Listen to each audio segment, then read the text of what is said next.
Nous avons commencé et nous sommes en train de poursuivre, autant pour moi, le séminaire qui nous parle de l'humilité. Nous avons compris que le problème de l'humanité et le problème du monde, c'est l'orgueil, qui est un sentiment diabolique et qui malheureusement cause énormément de troubles et de problèmes dans la vie des chrétiens et des enfants de Dieu. Nous avions compris que depuis le jardin d'Éden, Adam et Ève avaient été chassés, non parce qu'ils avaient mangé du fruit de l'arbre et qu'ils avaient désobéi à Dieu, mais surtout parce qu'ils n'avaient pas pu s'humilier devant la face de Dieu et se repentir de leurs péchés, car notre Dieu est fidèle et juste pour nous pardonner lorsque nous nous humilions dans sa présence. Nous avons vu que Caïn par la suite aussi a été chassé et condamné à l'errance perpétuelle parce qu'il avait naturellement dans son cœur un ego surdimensionné et démesuré. Il répond à l'Éternel: suis-je le gardien de mon frère? Pourtant Dieu savait exactement ce qu'il avait fait, comme il savait exactement ce que Adam et Ève avaient fait. Mais lorsque Dieu venait,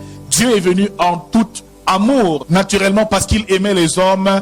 Il ne veut pas la mort du pécheur, mais il veut qu'il vive et qu'il change de voie. Nous avons compris que l'orgueil pouvait nous retarder dans notre marche avec Dieu. L'orgueil pouvait être une raison, une source véritablement de la stagnation, du retard, mais aussi des épreuves. Car beaucoup ne le savent pas. Derrière toute épreuve se cache souvent l'état de nos cœurs qui malheureusement semble parfois impur devant la face de Dieu. Nous devons donc permanemment garder des cœurs purs, des cœurs d'enfants, des cœurs de personnes humbles pour pouvoir hériter des choses les meilleures au nom de Jésus-Christ. Car la Bible déclare que Dieu résiste aux orgueilleux et il fait grâce aux humbles et que l'humilité précède la gloire. Nous avons compris que le fruit de l'humilité, c'est premièrement la crainte de l'Éternel, secondement la gloire, la richesse, mais aussi la vie. Alors celui qui est humble et cultive l'humilité tous les jours de sa vie, marche dans l'obéissance, mais surtout a une crainte véritable de l'Éternel, ne veut surtout pas désobéir à la volonté de Dieu. Nous avons vu que l'un de ses fruits aussi c'était la gloire, car Dieu veut glorifier ses enfants, mais le problème c'est qu'il ne peut pas glorifier celui qui est déjà élevé. Ce qui veut dire que ce qui est l'objet de ton orgueil, de ta gloire, naturellement lorsque Dieu veut te visiter et t'élever, il t'abaissera d'abord. Ce qui veut dire que pour pouvoir être élevé avec Dieu, jouir de la gloire réservée à ses enfants, mais aussi de la richesse dont nous devons disposer en tant qu'enfants de Dieu, Dieu ne peut activer que ces bénédictions que lorsque nous marchons dans l'humilité. L'humilité, nous avons dit aussi, la vie est un fruit de l'humilité. Cela veut dire que celui qui marche en toute humilité, vit plus longtemps que les autres, certainement parce qu'il a moins d'ennemis et moins de personnes qui le haïssent, parce que celui qui est orgueilleux, généralement, ça attire la colère de beaucoup de personnes. Nous avons vu que derrière toute lèpre, derrière toute maladie, derrière toute souffrance, se cache souvent l'état de nos cœurs. Comme nous avons vu l'exemple de Naaman le Syrien qui était général en Syrie, qui s'est approché du prophète Élisée. Et la Bible nous fait comprendre ici que Naaman était riche, mais il avait la lèpre. Alléluia. On peut dire que la lèpre était le signe que Dieu donnait à Naaman pour lui rappeler qu'il n'était qu'un homme malgré son titre de général. Bien-aimé dans le Seigneur, il a vécu toute sa vie avec cette lèpre. Et cette lèpre était un sceau que l'Éternel avait mis sur lui afin effectivement qu'il se souvienne qu'il n'est qu'un homme. Alors c'est rempli de son orgueil qu'il s'est approché du serviteur de Dieu, le prophète Élisée, qui n'a même pas daigné sortir de sa maison pour recevoir le grand général. Nous avons vu que Naaman fut offusqué et dit: non, comment cet homme ne daigne pas se lever ainsi m'accueillir? Je suis pourtant venu avec des présents, de l'or, des trésors. Il dit: je suis venu voir cet homme et il ne daigne même pas s'approcher de moi. Mais le prophète Élisée lui dit à distance, parce que Élisée connaissait l'état de son cœur. Il connaissait l'orgueil que Naaman avait en lui. Et le but ici, pour que Naaman soit délivré, c'était qu'il puisse s'humilier. Alors, Naaman aurait pu simplement approcher le prophète, et le prophète aurait déclaré une parole, ou même aurait été libéré avant même de rencontrer le prophète Élisée. Mais Dieu voulait que Naaman s'abaisse. Sa lèpre ne pouvait partir que lorsqu'il découvrirait dans son cœur que le chemin de la santé, le chemin de la vie est le chemin de l'humilité. Alors, aller se laver et se jeter 7 fois dans le Jourdain, c'était une forme d'humiliation pour un aussi grand homme.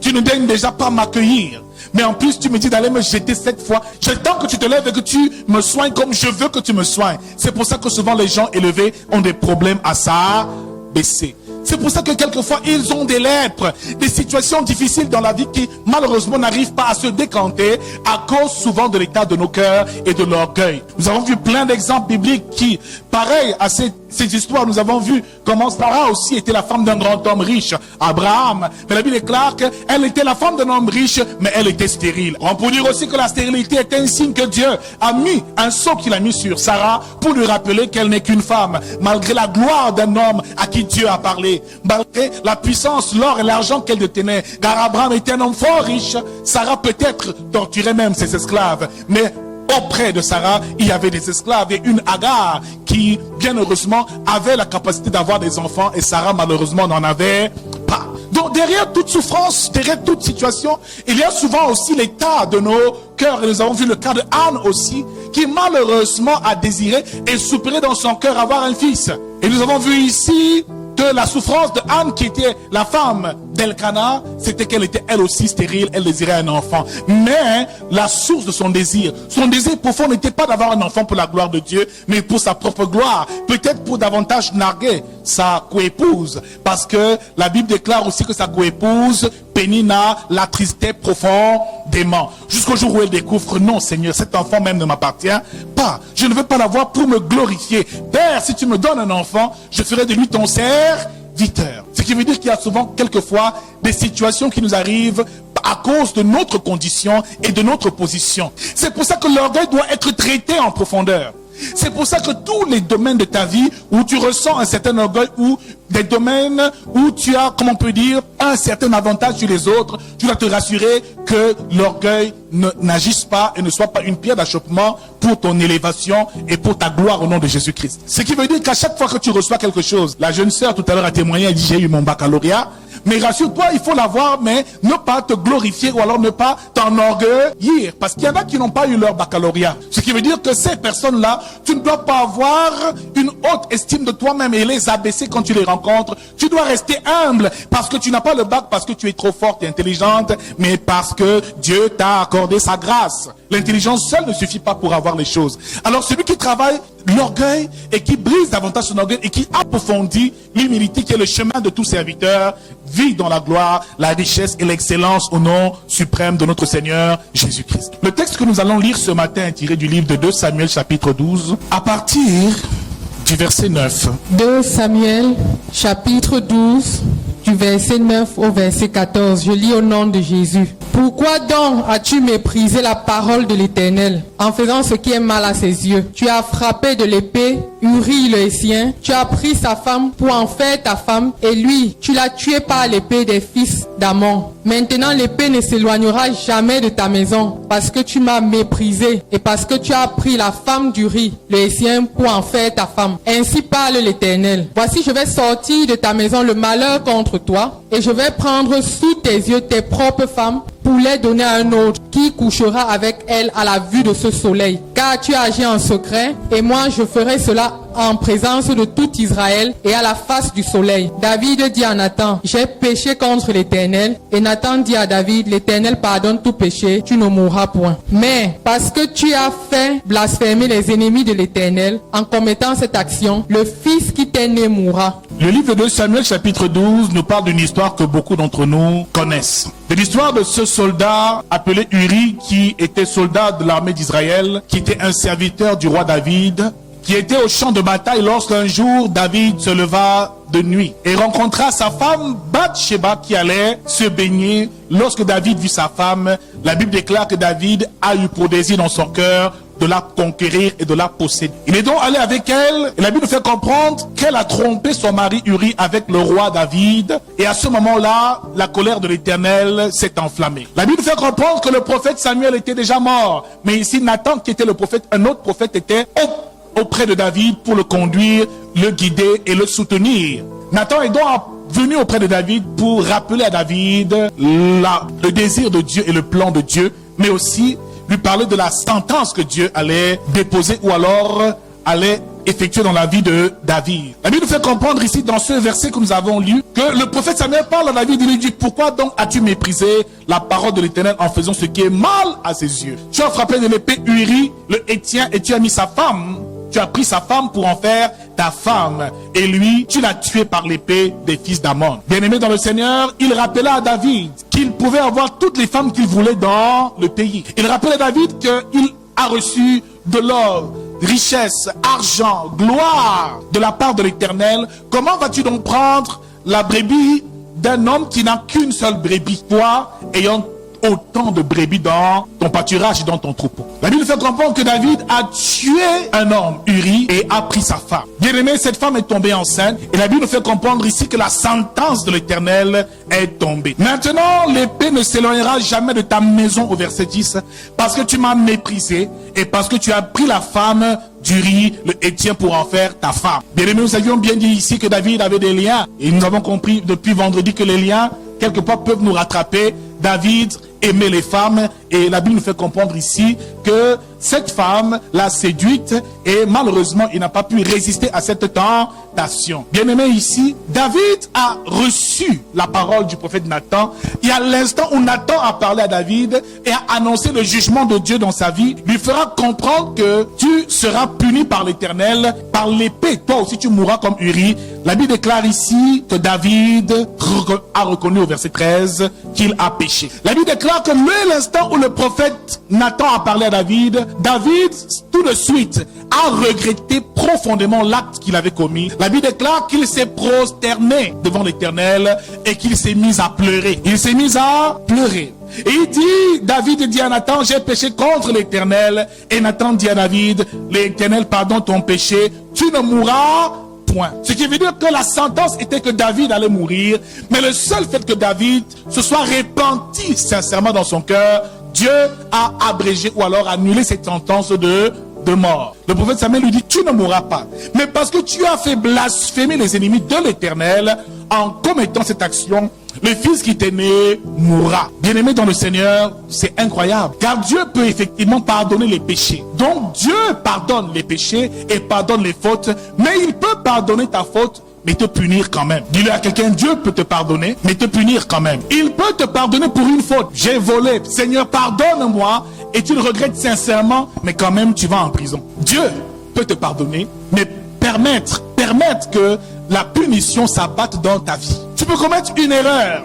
Dieu te pardonne, mais quelquefois tu tombes sous le coup de cette sentence liée à l'acte que tu as commis. La Bible déclare que David a jeûné pendant 7 jours, a pleuré, a mortifié son âme, a déchiré son cœur. Et à chaque fois que ses serviteurs lui apportaient à manger, il chassait, il disait, je ne veux rien entendre, parce qu'il regrettait. Il dit, peut-être Dieu aurait pitié de cet enfant et qu'il maintiendrait cet enfant en vie, mais malheureusement, Bathsheba a perdu cet enfant, et quand l'enfant est mort, par la suite David a cessé de jeûner, il a compris que l'Éternel a donné et il a repris. Qu'est-ce que David a fait? Il s'est prosterné. Bien-aimé, David n'était pas un homme exemplaire.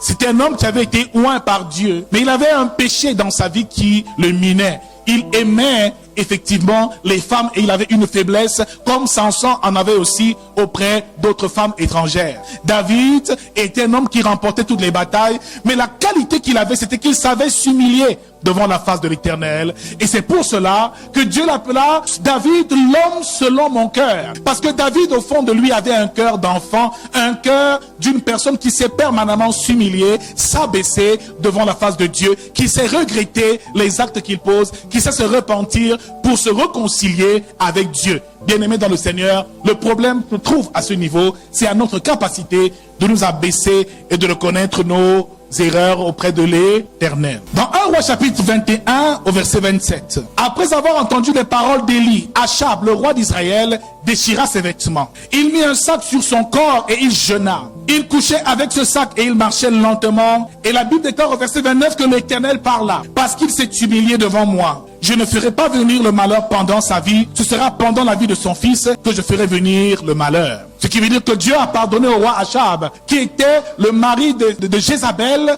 une princesse sidonienne ou cananéenne, qui pratiquait des adorations au dieu Baal, au dieu d'Astarté. Et le roi Achab a fait des choses contraires à la volonté de Dieu, a érigé des statues à la gloire de Baal à Israël. Ce qui veut dire que Dieu était en colère, la sentence était aussi irrévocable, parce qu'il s'est humilié, il a déchiré ses vêtements, il a reconnu son tort, Dieu a pardonné, mais il a quand même été puni, pas lui, mais ses enfants. Ce qui veut dire que Dieu peut te pardonner, mais la sentence se poursuit, peut-être pour te donner une leçon, mais simplement les actes peuvent être pardonnés par Dieu, mais nous, sur le plan physique, nous vivons parfois des choses difficiles. C'est 1 Jean, chapitre 1, verset 9, nous dit que si nous confessons nos péchés, il est fidèle et juste pour nous pardonner et pour nous purifier de toute souillure ou de toute iniquité. Ce qui veut dire que dès que nous confessons, les choses se passent pour le mieux. Bien aimé, nous parlons de cela parce que la Bible nous fait comprendre très clairement que lorsque nous confessons nos péchés, il nous pardonne. Bien aimé, les chrétiens de nos jours sont souvent très orgueilleux. Et parfois, nous ne nous en rendons même pas compte parce que le chrétien, généralement, lorsqu'il s'approche de Dieu, présente à Dieu ses besoins et ne lui présente malheureusement pas suffisamment ses faiblesses. Lorsque nous nous approchons de Dieu, nous nous approchons généralement pour présenter à Dieu nos besoins. Mais généralement, nous ne lui présentons pas nos faiblesses. La Bible déclare, prions les uns pour les autres et confessez vos péchés les uns aux autres. Et que la prière du juste est un grand réconfort. Ce qui veut dire ici qu'il y a une dimension dans la repentance où tu ne dois pas seulement dire Dieu pardonne-moi, mais où tu dois voir quelqu'un, où tu dois voir ton pasteur, tu dois voir celui qui prie pour toi pour lui dire voici le péché qui me dérange. Généralement, nous venons à l'église et nous nous approchons de la présence de Dieu, des serviteurs de Dieu pour parler de nos problèmes, pour parler de nos situations et pour dire ce qui nous manque. Seigneur, je n'ai pas de travail. Et, homme de Dieu, j'ai des problèmes pour payer mon loyer. Homme de Dieu, ma femme a quitté ma maison. Mais tu ne dis pas que tu as un problème d'alcoolisme. Tu ne dis pas que tu as un problème avec les femmes, comme David en avait un. Tu ne révèles pas sincèrement le réel problème qui t'amène. Tu parles de tes besoins, mais tu ne parles pas de tes faiblesses. Bien aimé, pourtant, si tu as des faiblesses, on doit prier pour toi et tu dois pouvoir travailler sur chacune de ces faiblesses. Et c'est à ce niveau que les enfants de Dieu sont orgueilleux. On pense qu'on peut régler nos problèmes seulement avec Dieu. Il y a des niveaux où tu peux parler à Dieu, mais quand le péché persiste, il faut que tu en parles à quelqu'un qui peut plus, que cette personne prie pour toi. Et si cela est très compliqué, il y a des niveaux où tu confesses même ton péché public. Comment? Parce que quand ça ne va plus, il faut à tout prix exposer le diable et toutes ses manœuvres. C'est à ce niveau-là qu'il faut avoir le cœur d'un petit enfant. C'est à ce niveau-là que David avait atteint. C'est qu'il savait s'humilier, se prosterner. Tu vis dans le péché. Tu pratiques le péché, mais tu fais comme si de rien n'était. En semaine, tu fais n'importe quoi. Tu vis n'importe comment. Mais le dimanche, tu lèves les mains et tu dis, Seigneur, je te rends toute la gloire. Oh, je sanctifie ton nom. Je suis sanctifié. Oh, le dit, Seigneur, pardonne-moi mes péchés. Je suis souillé. Tu ne le reconnais pas. C'est de l'orgueil. Celui qui marche, qui ne marche pas dans la droiture, doit permanemment prier devant la face de Dieu. À le niveau, tu sens que ça ne va pas, tu te retires même du service que tu donnais et tu offrais à l'Éternel. Que tu sois dans un corps de l'église, quand tu sens que ça ne va pas et que tu ne mènes pas une vie qui honore l'Éternel, prends un temps de repentance. Mets de la cendre sur ta tête. Déchire ton cœur, déchire tes vêtements et qu'on te voie marcher et dis, Père, je regrette les actes que j'ai posés.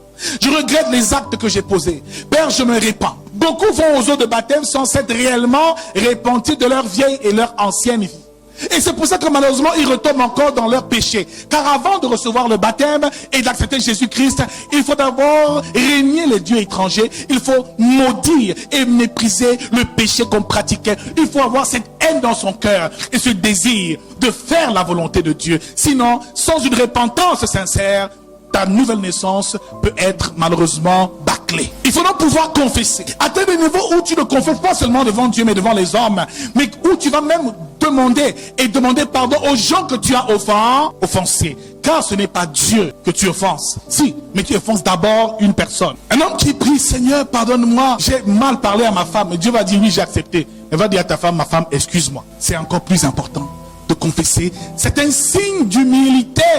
On parle beaucoup de ses besoins, mais très peu de ses faiblesses à l'église. On ne dit pas le réel problème que nous avons. Et tant que nous restons dans cette hypocrisie et dans cet orgueil, malheureusement, Dieu ne peut pas travailler avec nous. On n'ouvre pas nos cœurs pour que le Seigneur y travaille. David était un homme humble parce qu'il avait le cœur d'un petit enfant. Dis avec moi, David était un homme humble parce qu'il avait le cœur d'un petit enfant. David avait un cœur humble comme celui d'un petit enfant. Ce qui nous amène à découvrir ce que c'est que l'humilité d'un petit enfant. Matthieu chapitre 18 au verset 4, Jésus parle et dit, c'est pourquoi quiconque se rendra humble comme ce petit enfant sera le plus grand dans le royaume des cieux. Cette parole est un mystère. Cette parole est mystérieuse et nous renseigne sur l'état de cœur que nous devons avoir lorsque nous nous présentons à Dieu. Bien-aimés dans le Seigneur, Jésus parle et dit clairement dans ce texte: c'est pourquoi quiconque se rendra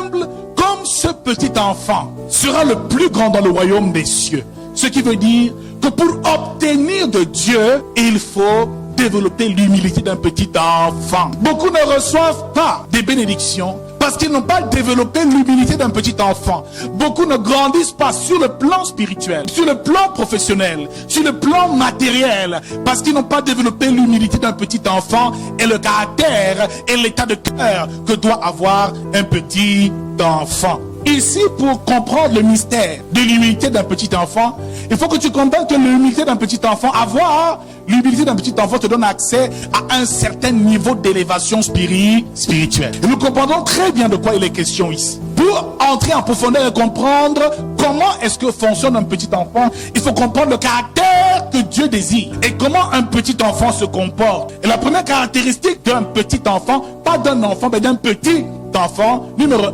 c'est sa naïveté, c'est son innocence. Ce qui veut dire que Dieu veut que nous puissions le servir, prier comme des petits enfants avec encore cette naïveté et cette pureté, cette innocence qui les caractérise. Bien-aimés dans le Seigneur, beaucoup ne le savent pas, mais ont perdu leur innocence dans leur marche avec Dieu. Beaucoup ne le savent pas, mais ont perdu leur innocence et leur naïveté dans la marche avec Dieu. Bien-aimés dans le Seigneur, comprenons bien une chose. Nous perdons notre innocence parce que nous avons parcouru beaucoup d'églises. Nous perdons notre innocence parce que nous avons beaucoup écouté l'évangile. Parfois nous nous sommes liés et nous avons marché selon des doctrines multiples dans notre existence, et toutes ces choses nous empêchent de pouvoir développer l'humilité d'un petit enfant. Lorsque tu as déjà trop parcouru les églises, lorsque tu deviens un vieux chrétien, lorsque tu as déjà trop marché, tu perds ton innocence, tu perds ta capacité à recevoir humblement les choses de Dieu, tu perds la spontanéité